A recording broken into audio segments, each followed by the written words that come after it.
The world we live in can seem pretty illogical. The things people say, the ways we behave, the complex choices we have to make. What's the quickest way to get home? Can I trust any of you lot? Where did you all come from? That process of making sense of all this stuff, of sorting between the truth and the nonsense, comes down to one of the most simple and yet powerful tools ever created by humans: logic. Yes. Yes. There's definitely beauty in logic. Who would like to be bits of a computer? In the building next door to me at work, there's a door and there's a sign on it that says, "This door must be kept closed at all times." I just look at this in amazement. Really? Why did you build a door then? Is this sentence true or false? Philosophy, maths, science and language. Logic is the engine for all of them. In fact, it drives the fundamental process of reasoning itself. I'm a professor of computer science. Computer scientists tend to think that logic is the bee's knees. So it follows that I think logic is brilliant. Logic has inspired our greatest boffins. I'm Socrates. It's given us transformational technologies. Delta 11, report your ocean entry point. And even made us question what it means to be human. I want to see if there's any limit to what logic can do for us. So join me. It would be terribly illogical not to.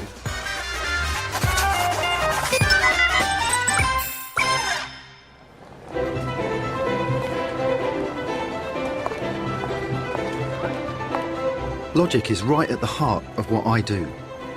Around 15 years ago, kind of by accident, I created something that had a really big impact here, on the trading floors of the City of London.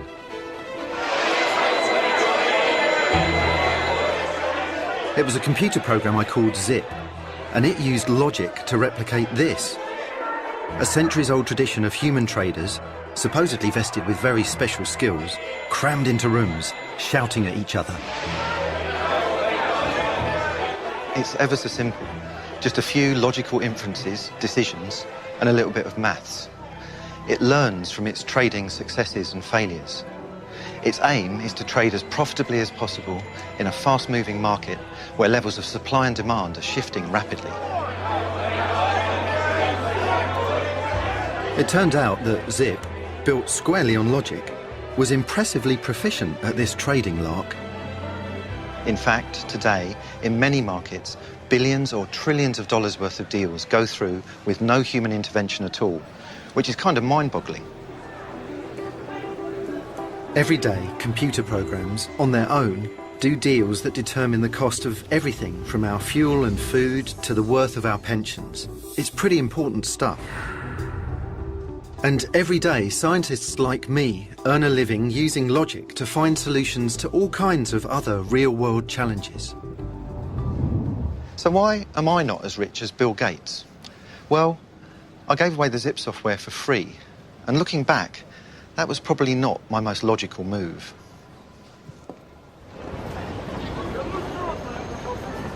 So what is logic? What does being logical even mean?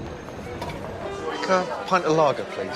Well, all you need to explain it are 3 logicians and a boozer. Logic is actually all about the rules of correct reasoning. Let me tell you a joke. 3 logicians walk into a bar. The barman says, "Gents, would you 3 like a beer?" And the first logician says, "I don't know." The second logician says, "I don't know." And then the third logician says, Yes, we would all like a beer.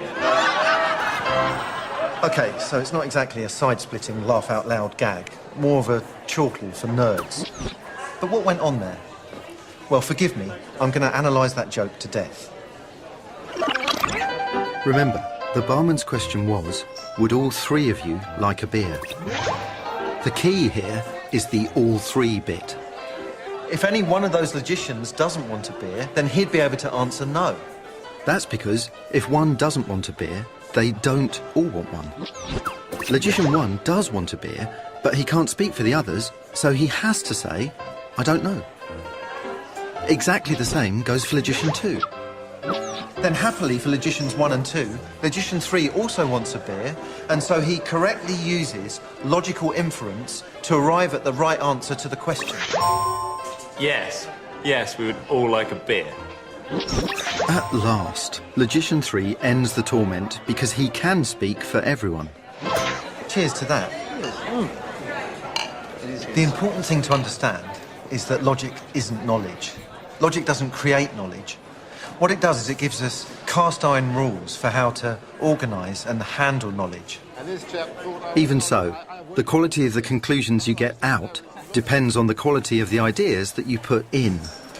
Time, please, gents.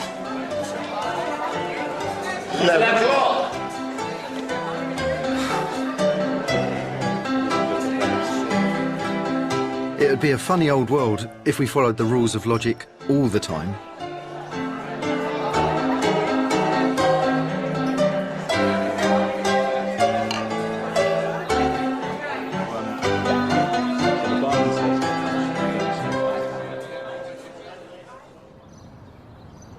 These days, logic is studied and taught in academic institutions the world over. Its history stretches back 2,500 years to the age of the Greek philosopher Aristotle. He created the first formal rules of logic that would govern good reasoning, clear thought, and reliable argument. Aristotle's most famous logical tool is the syllogism. A syllogism is a certain simple kind of argument consisting of 3 propositions, and the first 2 propositions are the premises, the things that we take for granted in the argument.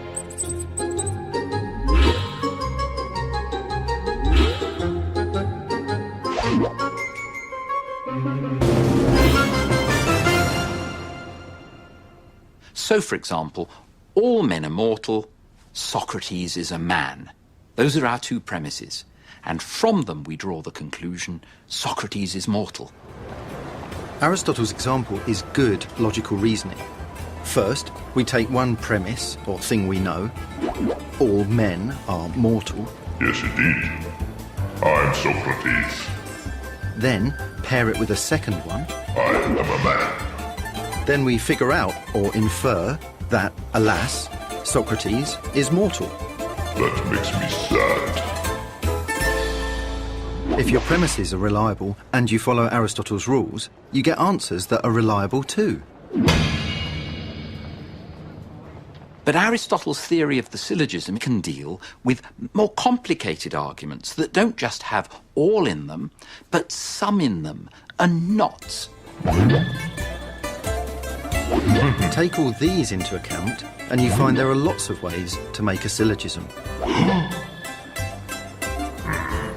So if you multiply that up, you find that there are 256 kinds of syllogism. And Aristotle identified 19 of these as being logically valid, so that if the premises are true, the conclusion has to be true as well. And all the others of those 256 forms, you can have true premises but a false conclusion. So arguing in that way is fallacious. Those kinds of syllogisms are fallacies. It's the old logical fallacy. All cats have 4 legs. My dog has 4 legs. Therefore, my dog is a cat. He's suffering from politicians' logic. This is just one of Aristotle's fallacies. It looks similar to good logic. The premises are both true, but the way they're organised means the reasoning is completely backwards, and the conclusion bonkers. Something must be done. This is something, therefore we must do it. But doing the wrong thing is worse than doing nothing. Doing anything is worse than doing nothing.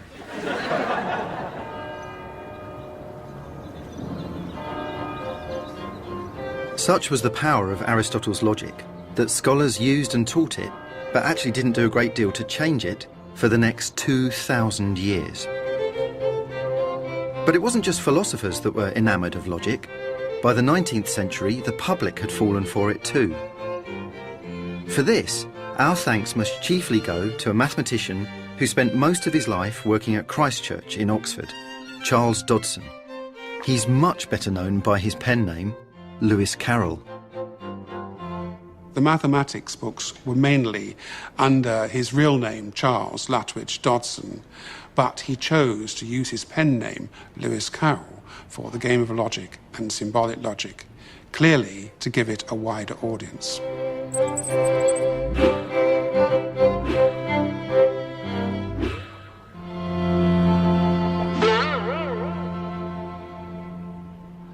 Explain yourself, child. Alice's adventures may seem balmy, but curiouser and curiouser. She was actually up to her eyeballs in logic. In The Mad Tea Party, the March Hare says, "You must say what you mean." And Alice replies, "Well, I mean what I say. It's the same thing, you know."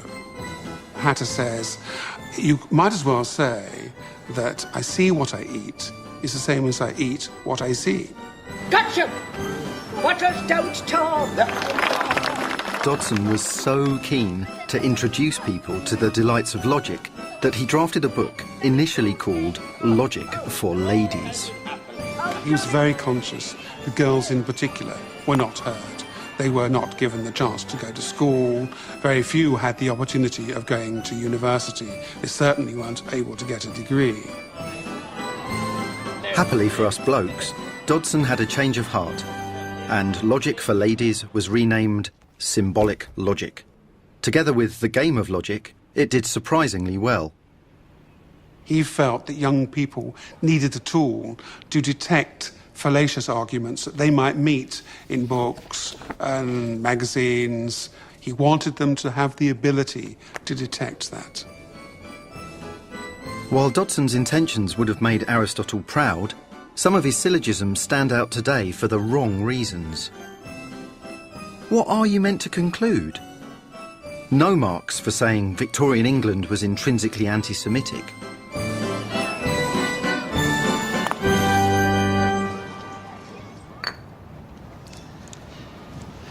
I think Dodson would have wholeheartedly approved of today's most popular logic game, Sudoku. There's something really captivating about the fact that logic tells you that the answer must be in there, but you need to apply logical reasoning to find it. It can be really engaging, but it can also be really frustrating and annoying too. Charles Dodson had been the first person to popularise the idea of logical reasoning and critical thinking. But for all its growing popularity, logic itself was due for an upgrade. In 1847, this groundbreaking book was published. It's called The Mathematical Analysis of Logic. Now, this isn't logic for philosophers or puzzle fans. The author of this book argues that the real purpose of logic is mathematics. And this book was written by George Boole. Born into a poor family in Lincoln, Boole mastered mathematics at a fantastically young age. And by 20, he'd opened his own school. Boole's big idea was that logic was actually closer to mathematics than philosophy. All he needed to do was change the words in a logical argument to symbols, and then it could be solved just like an equation. He called it his calculus of reasoning. First, he demonstrated that the letters that we use in algebra to represent numbers can actually be used to represent whole classes of things in the real world. So, for instance, we might have the class X of things that are fluffy and the class Y of things that bark. Second, he introduced a set of operators for combining these classes of things. The three most important ones are and, or, and not, and they're known as Boolean operators in his honour. So if we redraw our classes so that they overlap, the bit in the middle, that's things that are fluffy and bark, X and Y. If we look at the whole area of the two circles, well, that's things that are either fluffy or they bark, so that's X or Y. And finally, if we think about the area outside, well, they're neither fluffy nor barking, so that's not X and not Y, things that aren't fluffy and don't bark, like me. Boole's new mathematical logic reduces any logical problem to symbols that can be combined in new ways. And there was one final and crucial innovation. in Boole's new mathematical logic, everything's either in or out. Statements are either true or false. Everything's either a 1 or a 0. For example, if I were to ask my dog Floss, "Are you fluffy?" and "Do you bark?" she would have to bark yes. Taking 1 to mean yes and 0 to mean no, with Boole we get this. It was an entirely new form of logical reasoning. Seemingly anything could be boiled down to symbols and just 2 numbers. And it's in my field that Boole's vision would prove transformative. Almost a century after his death, his logic would become the language of computing. My logical hero has to be George Boole. Boolean logic is so simple, yet so fundamental to explaining our world, and even the world today, which is full of complex systems that he could never have imagined, and Boolean logic allows us to reason about them.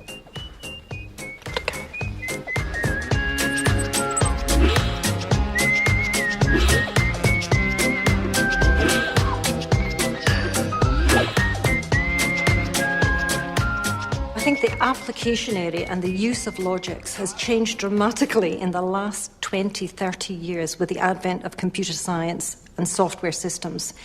Because fundamentally, these systems are about zeros and ones, entities that map onto truth and falsity. And what I think is just absolutely brilliant is that we go back to lots of the logical ideas invented and conceived over 100 years ago, before anyone imagined the systems that they'd be applicable to.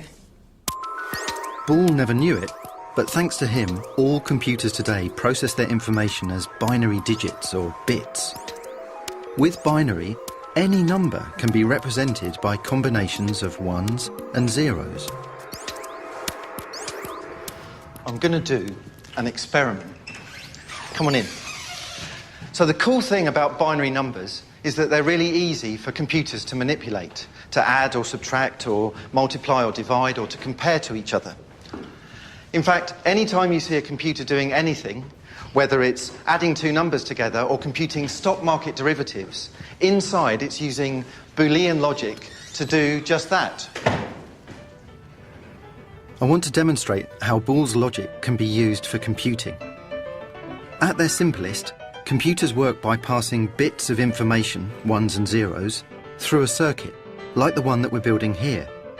The most important parts are the junctions where the bits of information are combined and passed on.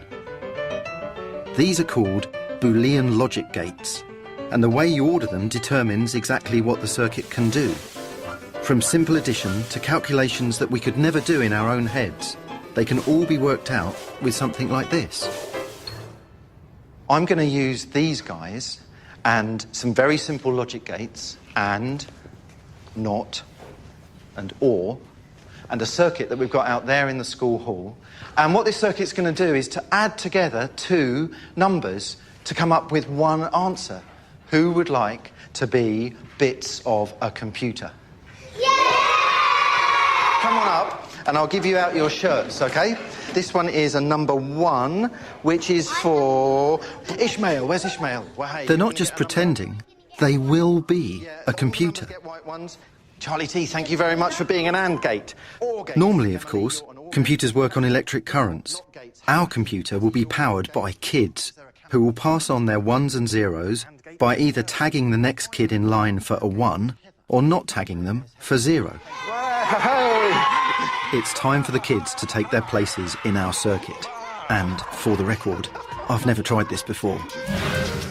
OK, some of you are being AND gates. Do you remember what an AND gate has to do? The rule for ANDs is they only get a 1 to pass on if they're tagged on both shoulders. So now some of you are being OR gates. ORs pass on a 1 if they're tagged on one or both shoulders. Some of you are being NOT gates. NOTs are different. They get a 1 to pass on if they're not tagged. Numbers, you are the most important thing because the whole circuit is about processing numbers. We're going to put these 4 bits into the circuit, which arranged like this represent 2 and 3. Off you go. The bits of information have been inputted. They're relayed on by the first set of kids. If they're following their rules, only some should be carrying ones, while others won't. At each gate, the bits are combined and passed on. They're nearly there. At last, the output numbers are either tagged or not. So, we've got a 1, a 0 and a 1. A 4 and a 1, and that makes 5. And the numbers we added at the start were a 3 and a 2. So a 3 and a 2 moving through this circuit with all of you just doing very simple things, being and or not, ended up at a 5 this end. So you have calculated the right number.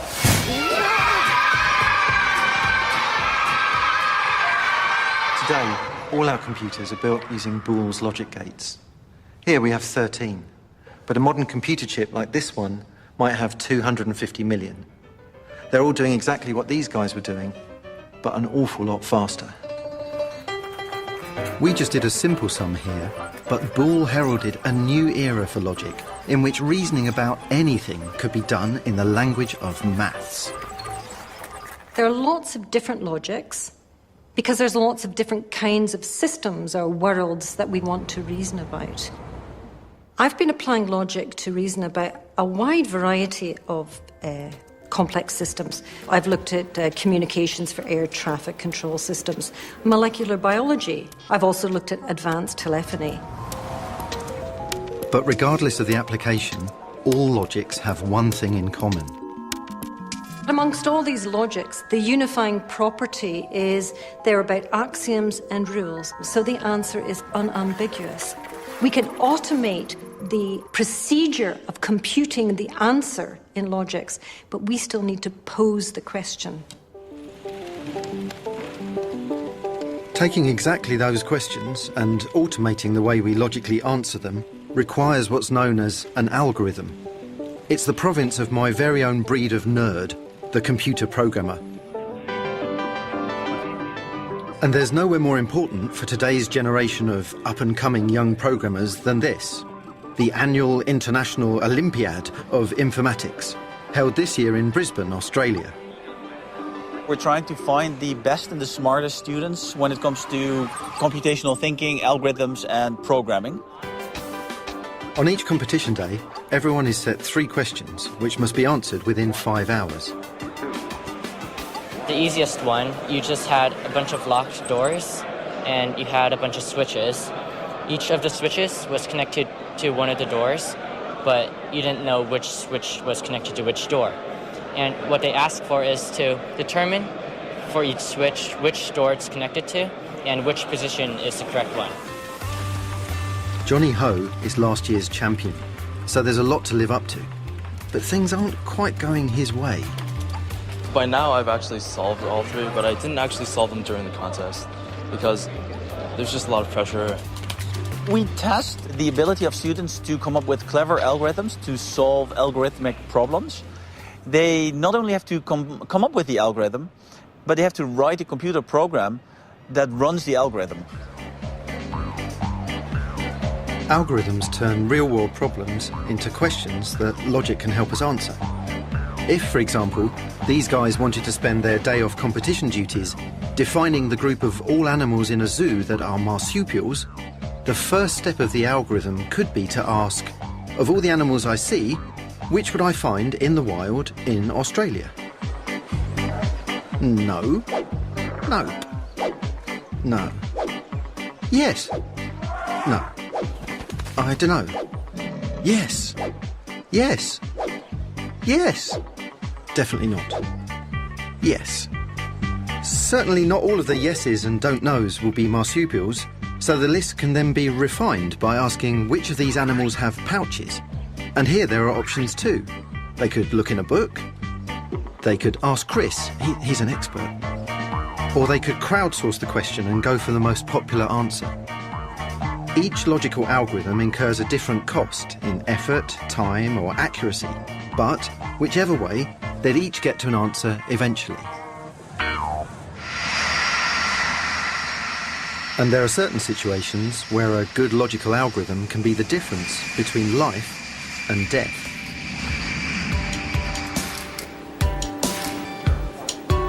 This is the NATS Control Centre in Swanwick, southeast England.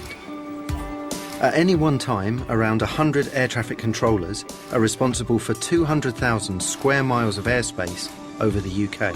Delta 11, report your ocean entry point. Landing over 2 million flights a year, it's perhaps surprising that until very recently, these folk did their job using brain power alone. But that's all changing. New automated algorithms have started to take on some of that responsibility for guiding the planes in our skies. The equipment now is talking to the aircraft, and so whereas before the human was reacting with the human, and obviously there were sometimes mistakes made, the computers can now double check that interaction and provide a warning to the controller if anything is amiss. Equally, in terms of capacity, because it's reduced the amount of workload for the controller, we've seen capacity about 40% increase on some sectors because the computers are doing some of the logical calculations and thinking on behalf of the human being. I think logics are really crucial as a tool for reasoning about the systems we use in our modern world. We are surrounded by these complex systems like air traffic control, railway signalling, the electricity grid.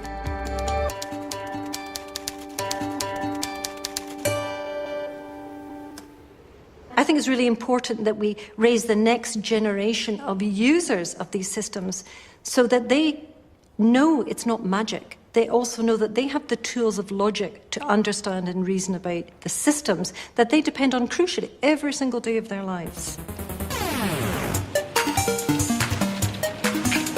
Back at the International Olympiad of Informatics, it's day 2 of the contest. The judges are looking for programs to do logic that aren't just right, they have to be fast.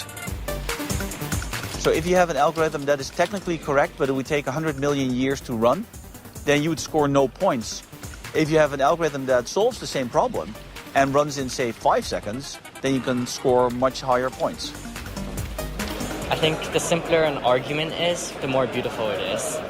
So if it can be expressed in perhaps just 10 words, that argument would be pretty neat.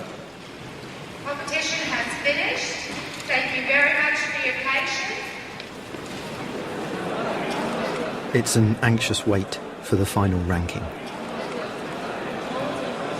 I think this competition is, in all its geeky glory, an amazing event. With the ability to implement their problem-solving talents in the language of computing, these kids are going to be the future of all things logical. First place winner of IOI is Li Chen from China. In the end, it's a Chinese 1, 2, 3.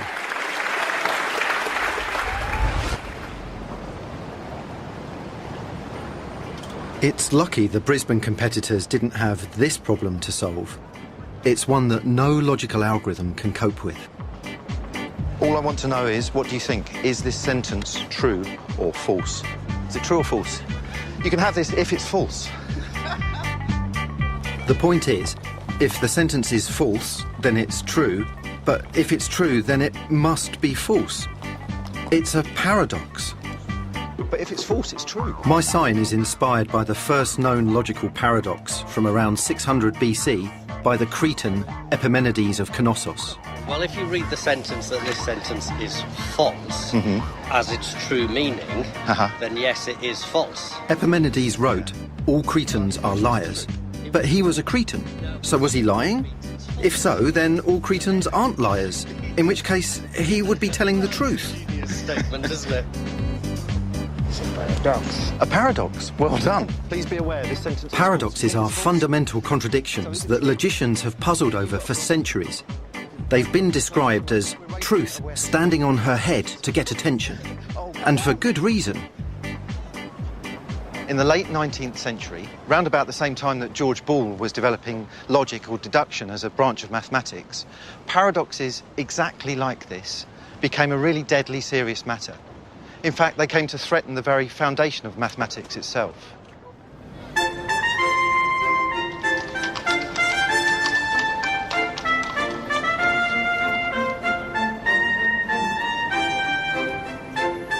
The Austrian capital, Vienna, renowned for its music, elegance, legendary cafes, and exquisite cakes.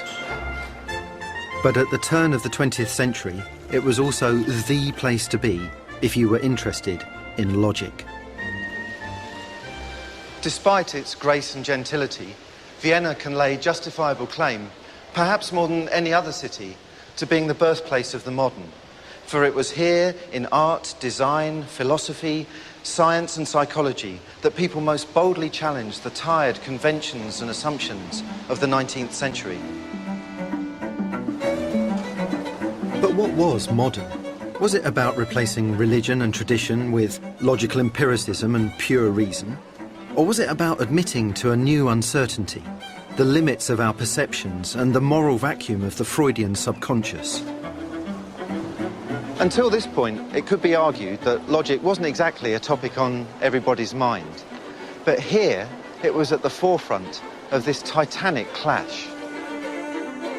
From the city's coffee houses to the University of Vienna itself, the struggle for modernity played out. In 1894, the university commissioned a great ceiling painting for their ceremonial hall. The theme was the victory of light over darkness, and it had separate panels celebrating the great achievements of the university's faculties of jurisprudence, of medicine, and of philosophy. Given the subject matter, it was perhaps unfortunate that the artist that they commissioned for these paintings was Gustav Klimt. In 1900, he presented them with Philosophy, a depiction of naked men and women drifting trance-like in empty voids. It expressed anything but victory, certainty, or optimism. Klimt's proto-modernist vision of philosophy was shocking to the people of Vienna and deeply unsettling to the professors at the university. He was attacking everything that they stood for, and Klimt's paintings were rejected outright. Hidden away for 40 years, the original works were destroyed by the Nazis.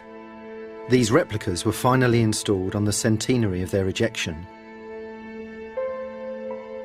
Klimt's dark vision had seriously offended the growing academic aspiration that science and mathematics would provide us with complete knowledge founded on absolute, provable truth.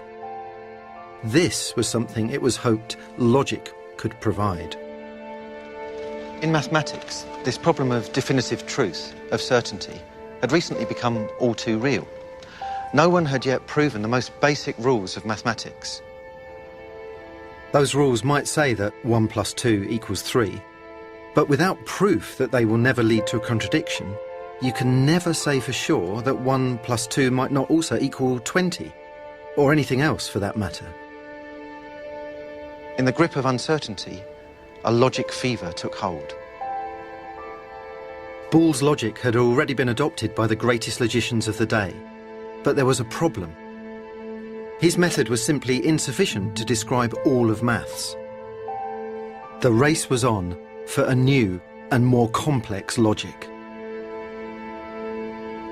Over 20 years earlier, a German mathematician called Gottlob Frege had studied exactly this problem. And Frege's work ensured that logic was up to this search for certainty, which was unfolding right here. If I had it in my power, It was in Jena, Germany, in the late 19th century, that Gottlob Frege opened a new chapter in the story of logic. For him, there should be nothing, whether numbers or ideas, that could not be described and analysed using his new logical quantifiers. So, with his new mathematical logic, he could express ideas like, everybody loves Frege, everybody loves somebody, there is somebody whom everybody loves, there is somebody whom no one loves. And, alas, there is somebody whom Frege does not love. That somebody who Frege probably did not love was British philosopher Bertrand Russell, who independently was engaged in pretty much exactly the same project, using logic to firm up the foundations of mathematics.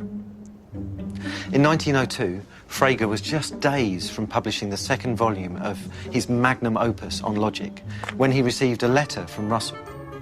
And it was the kind of letter that any logician dreads receiving. Russell had spotted a big problem. Both men's logic relied on consistently describing sets of things. You can have the set of all even numbers, or, for that matter, the set of all mums, or the set of all dogs. Almost all sets aren't members of themselves. The set of dogs isn't itself a dog. So if you take the dog set and bundle it up together with all the other ones like it, you get the set containing all sets that are not members of themselves. But this is the set of all sets that don't contain themselves, and it doesn't contain itself. So this set should include itself. But then, if it does, then this is no longer the set of all sets that don't contain themselves, so it can't be part of itself.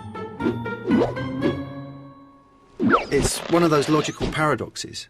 Frege immediately wrote back to Russell. Dear colleague, your discovery of the contradiction has surprised me beyond words. And, I should almost like to say, left me thunderstruck, because it has rocked the ground on which I meant to build arithmetic. Your discovery is at any rate a very remarkable one, and it may perhaps lead to a great advance in logic, undesirable as it may seem at first sight. Russell now took on Frege's project with an even greater zeal, to develop an even more outrageously complex logic that would get round this problem with sets, and so be free of paradox. After 9 years of toil, the monumental Principia Mathematica was published. It took over 360 pages to logically prove that 1 + 1 = 2. It was never going to be a bestseller, but here it had a huge impact. It was magnificent, a whopping great bucket load of logical concrete poured right into the foundations of mathematics. Definitely a triumph, not a trauma, for philosophy.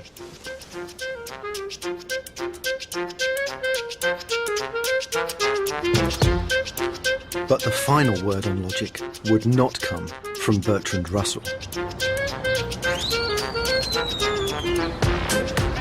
It was here that project came to a dramatic conclusion, centred on a group of thinkers called the Vienna Circle. They were firmly pro-logic.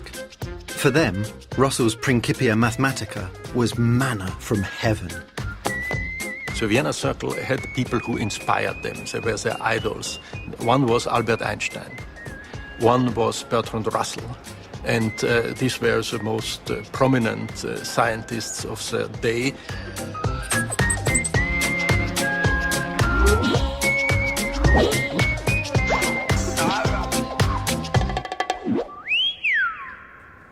The interest shifted almost imperceptibly at first from the foundations of physics to the foundations of mathematics and to logic.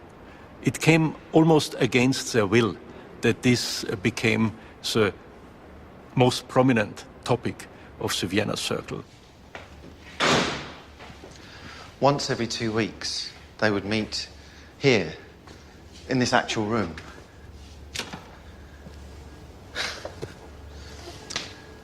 It's now a working physics lab.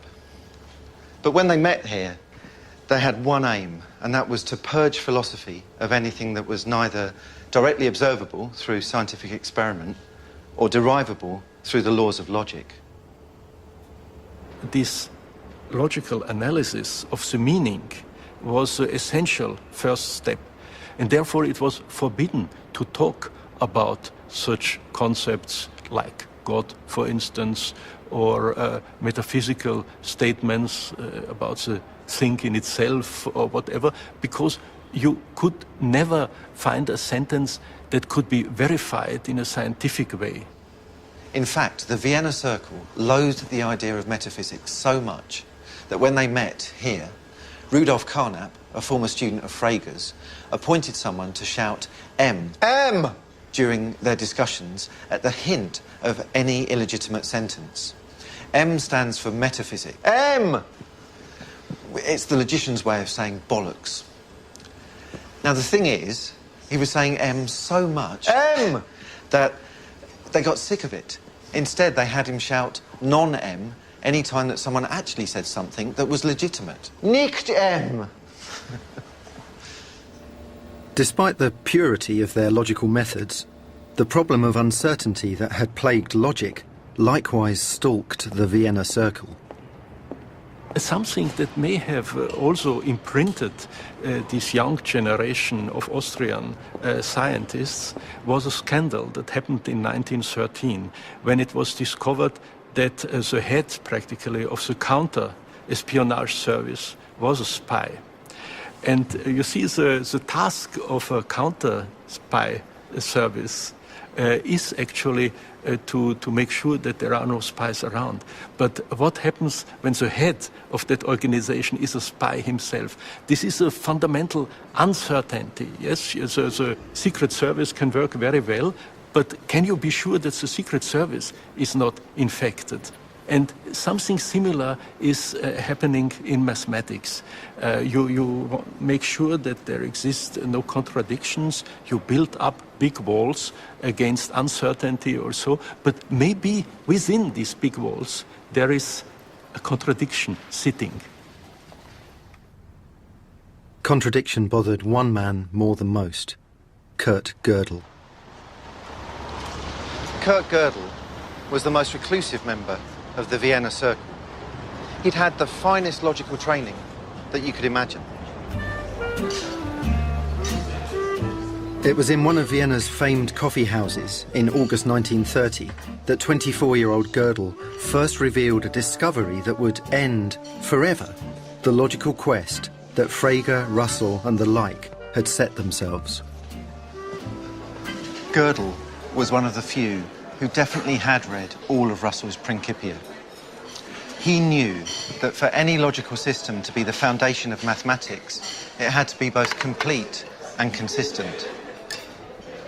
Gödel told Carnap that by studying the Principia, he had come to the conclusion that in any logical system, you could either be consistent or complete, but you couldn't have both at the same time. In Russell's masterpiece, Gödel had discovered a contradiction that became known as incompleteness. This means that in mathematical logic, there are going to be some truths which, although true, can never be proven to be so. This result of Kurt Gödel about the limitations of mathematics and logics was a terrible blow to the optimism of the Vienna Circle, and some of the members took a long time to come to grips with it. The grand search for absolute, provable truth had hit the buffers. By the mid-1930s, the Vienna Circle was over. The rise of fascism and the looming threat of war meant its members fled, were expelled, or killed. Kurt Gödel left Vienna for Princeton, where his own search for certainty also came to a tragic end. Gödel became convinced that someone might try to poison him. The only person he would trust to cook and indeed to taste his food was his wife. And when she fell ill and was hospitalized, he starved. He literally reasoned himself to death.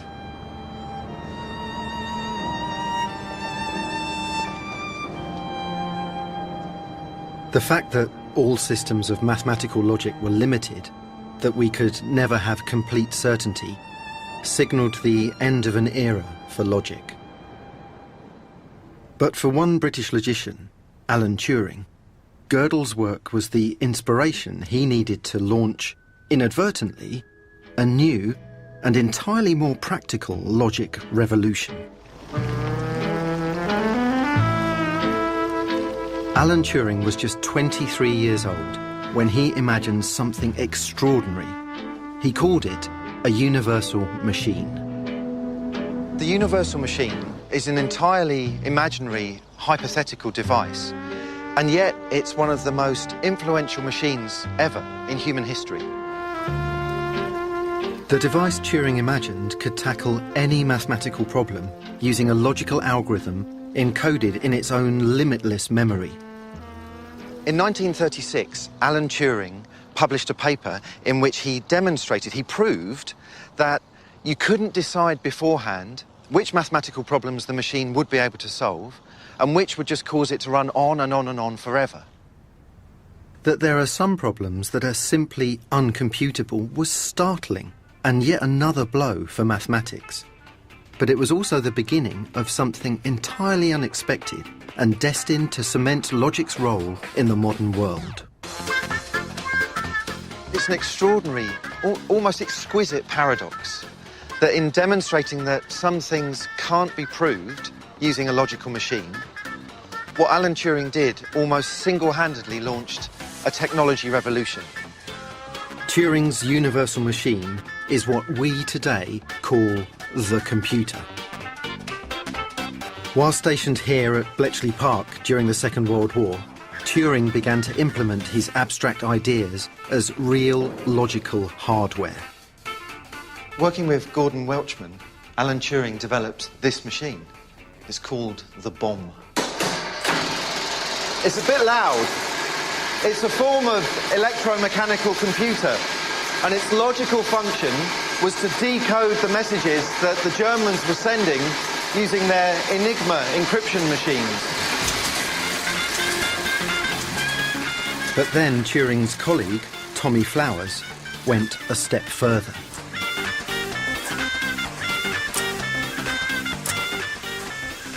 This is Colossus. It was built to crack another German encryption machine called the Lorenz. And for the men and women who built and operated it, it was an astonishing achievement. It shortened the war. But I think it's special for another reason. You see, this is the world's first programmable electronic computer. It uses digital information, binary, the streams of ones and zeros that are in all modern computers. And these vacuum tubes down here, they're wired together to be our Boolean logic gates, which perform Boolean operations and calculations. Colossus might not look high-tech to us, but it's hard to express just how important it was. The significance of all this as a piece of human engineering is on a par with the pyramids or the printing press or steam power. And yet it was all top secret. All these developments of electronic programmable computers here at Bletchley Park were classified, and the details were only declassified in the late 1970s. After the war, Turing went on to help build some of the world's first stored program computers. At their core, it all comes back to logical reasoning.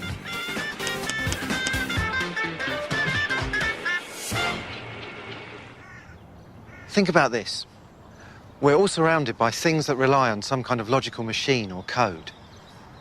The failure of logic to deliver foundational answers for mathematics nonetheless gave rise to one of the most significant achievements in all of science and engineering. It started with those huge, secret, single-purpose computers, and yet, right from the very beginning, some folk were already imagining the next big thing. We're still finding out what logic will do, but everybody's got them. You got a logic in your house.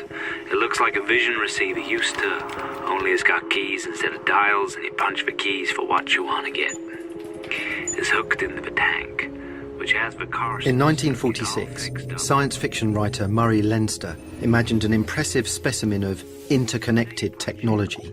He named it a logic. Relays in the tank take over, and whatever vision program snafu is telecasting comes on your logic screen. Or you punch Sally Hancock's phone, and you're hooked up with the logic in her house. Also, it does math for you and keeps books and acts as a consultant, chemist, physicist, astronomer, and tea leaf reader, with an advice to lovelorn thrown in. It's very convenient. Well, that's extraordinary. It's a great characterization of the web that wasn't yet born.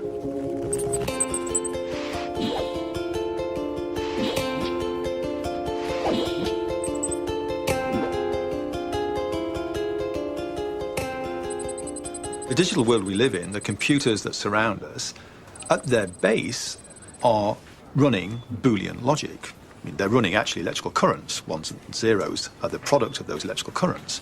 But on top of that, there are layers on layers on layers of complexity, operating systems, machine code, applications that we use every day, from word processors to spreadsheets to the browsers we use.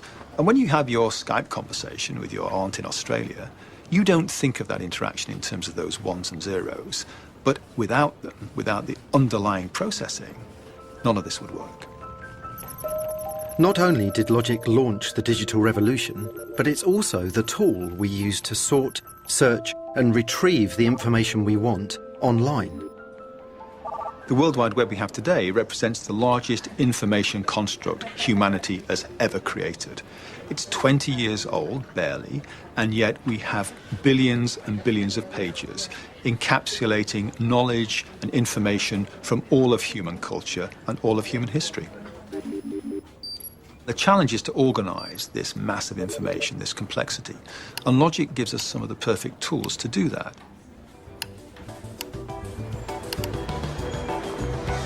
With the World Wide Web of information, logic means we're all more interconnected and informed. But back in the city, the march of logical machines has come at a cost. And I don't mean all the traders are spending too much time on Facebook. In the year that I was born, there were 22 separate stock exchanges in the UK, and this is how business was done. Now, this place, the London Metal Exchange, is the last venue where traders still go face to face. First, technology squeezed out the need for traders to meet in person. And now it's the traders themselves who may be heading for extinction. Not long after I wrote it, IBM did some tests of the zip trading algorithm. And not only did they confirm that it worked, they showed that it outperformed human traders.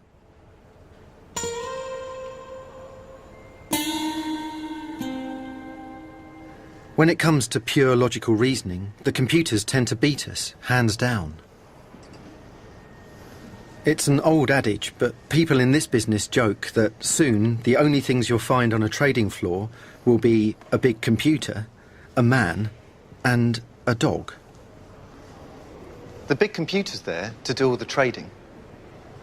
The dog's there to make sure that no one touches the computer. And the man's job? On the trading floor of the future, the man's job is to feed the dog. Mind you, despite my role in inventing these black boxes, I'm grateful that there's still a human around to pull the plug, sometimes. The thing is, computers still need their logical algorithms to be written for them. So they might take our jobs, but we still have the upper hand. Yet ever since their invention, the question as to whether this will always be the case has been a matter of fierce debate.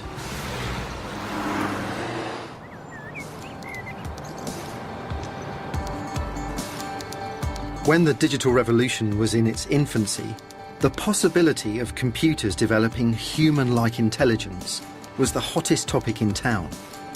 Could a machine ever think, using the rules of logic alone? Or is there more to us than that? In 1950, Alan Turing published another visionary essay. In it, he predicted that by the end of the century, a computer would be able to converse with a human, and the human wouldn't know the difference. In trying to achieve this, people in my field have created some truly amazing computing machines. This is my university's supercomputer. And although it's bigger and noisier than Colossus, for every one Lorenz cipher that machine could solve, this can solve over 2 million. It takes up the whole room. Machines like this are the workhorses of today's data-centric research. All the switches, wires and logic gates have long since disappeared under the hood, meaning that for TV, we have a habit of trying to pretend that this doesn't all look like a load of, well, cupboards. Or a laundrette. Turing thought that by the time we develop computers as powerful as this, we would also be capable of programming a machine with sufficient rules of logical reasoning that its intelligence would rival that of us humans. That was then, and remains now, a very controversial idea. We like to think of our intelligence as raising us to a level above the rest of the creation.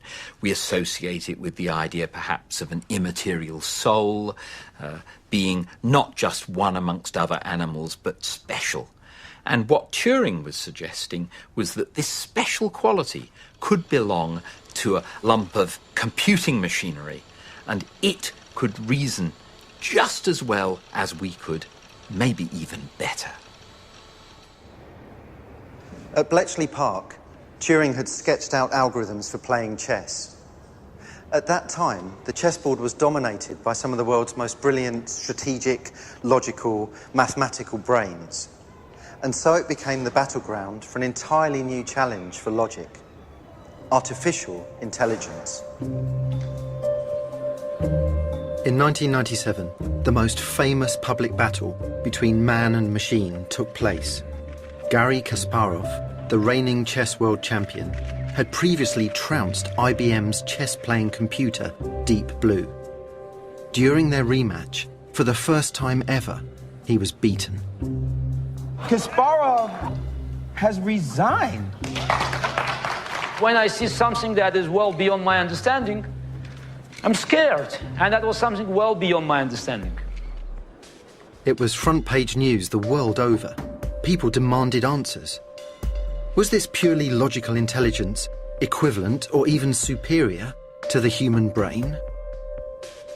In the past, people have tended to compare humans to the latest technology.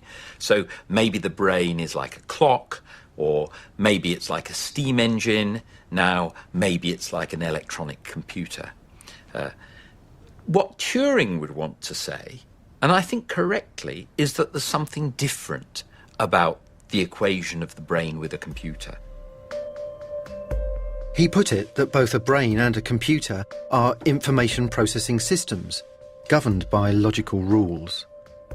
In theory, there should be logical rules out there that would capture the way we think. This was a very big idea, with profound, even troubling implications. If we knew those rules, then one day, theoretically, we could code a logical rendering of ourselves into a computer. All we'd need to reproduce all of human thought is logic. My view is that there remain uniquely human characteristics, arguably the best ones, like altruism or creativity or love, that computers aren't even close to having programmed within their repertoire of logical reasoning. No one has yet created a logical machine that's just like us, and arguably that could take a very, very long time, if indeed it's possible at all. And yet, surely we should marvel at what we have achieved with logic. Remember, we created the rules of logic to pin down the truth and certainty that would otherwise so easily evade us. We harness logic in machines, and in doing so, we place the power of pure reason at our fingertips. Mind you, I'm still no good at Sudoku.